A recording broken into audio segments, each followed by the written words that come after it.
amezaliwa. Mimi nilidhani mfalme anazaliwa kwenye kasi. Kumbe si. Wow, hii story nitawatangazia watu wote. Ndiyo mwanangu, kwa sababu Yesu anapenda watu wote, wakubwa na wadogo, maskini na matajiri.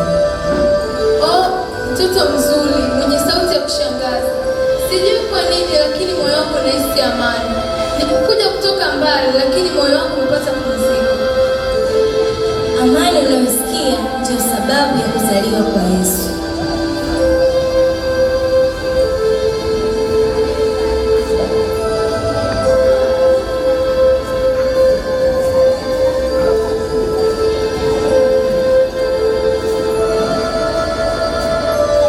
Tulisikia malaika akisema, leo amezaliwa Mwokozi, tukakimbia mpaka hapa.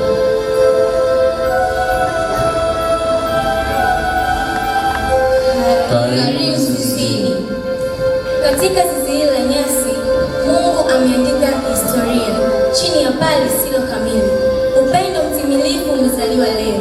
Tukifanye shangwe, tukumbuke Mwokozi amezaliwa. Yesu, karibu kwenye dunia yetu. Karibu